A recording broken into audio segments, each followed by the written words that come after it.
Hello friends, आज मैं सुनाने वाला हूँ आपको एक बहादुर लड़की की कहानी। बहुत समय पहले की बात है। एक गांव में एक बहादुर और साहसी लड़की रहती थी। उस बहादुर लड़की का नाम किरण था।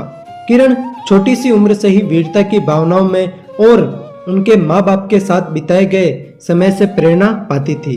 किरण के पिता एक सामान्य किसान थे, लेकिन उन्होंने हमेशा किरण की शौर्य एवं साहस भरी कहानियों से उसके मनोबल को बढ़ावा दिया करते थे।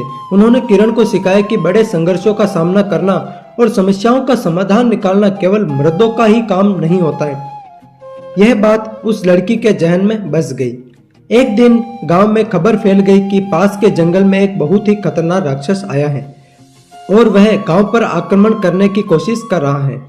गांव के सभी लोग बहुत घबराए एवं डरे हुए थे और सबको उस राक्षस से डर लग रहा था। लोगों में अफरा तफरी का माहौल बन गया था। सभी लोग चीख चिल्लाने लगे और घरों में छिपकर रहने लगे। उस राक्षस से रक्षा की बात कर रहे थे, लेकिन कोई भी उस खतरनाक राक्षस का सामना करने को तैयार नहीं था। किरण ने भी इस स्थिति को देखकर बहुत दुखी हुई। उसने यह तय किया कि अब वो पूरे गांव की सुरक्षा करेगी। वह तुरंत अपने पिता से मिलने पहुंची और उनसे उस राक्षस के खिलाफ लड़ने की इच्छा और संकल्प व्यक्त किया।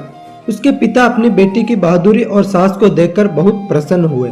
किरण ने एक युद्ध के विशेषज्ञ शिक्षक से अपनी तैयारी शुरू कर दी। उसने कई दिनों तक लगातार दिन रात मेहनत की। उसने अपने शरीर को मजबूत बनाने के लिए हर प्रकार की कठिनाइयों का सामना किया। अपने हृदय को साहसिक बनाने के लिए अनेक प्रयास किए।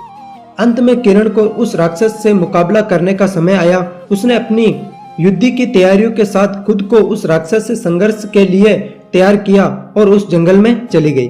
राक्षस किरण को देखकर हंसने लगा और जोर जोर से ताली बजाने लगा।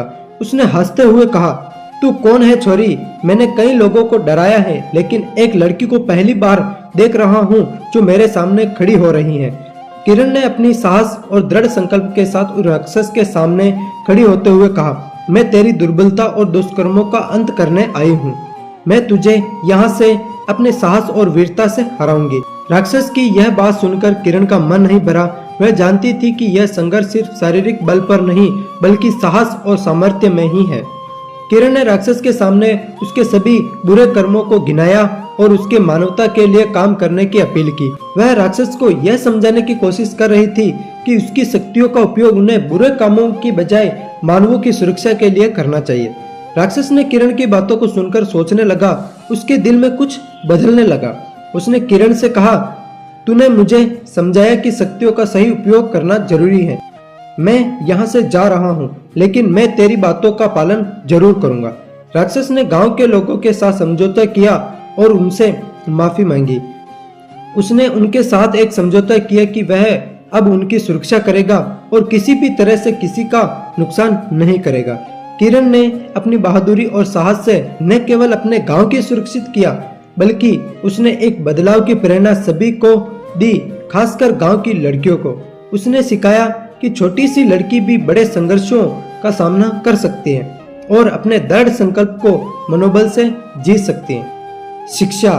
तो फ्रेंड्स, हमें इस कहानी से यह शिक्षा मिलती है कि शांति, सद्भाव और समर्पण के साथ हम किसी भी मुश्किल से सामना करके उससे छुटकारा पा सकते हैं। हमारी शक्तियों का सही तरीके से उपयोग करना हमें सफलता की ओर आगे बढ़ाने में मदद करता है। तो फ्रेंड्स, मिलता है नेक्स्ट वीडियो में। तब तक के लिए जय हिंद, जय भारत।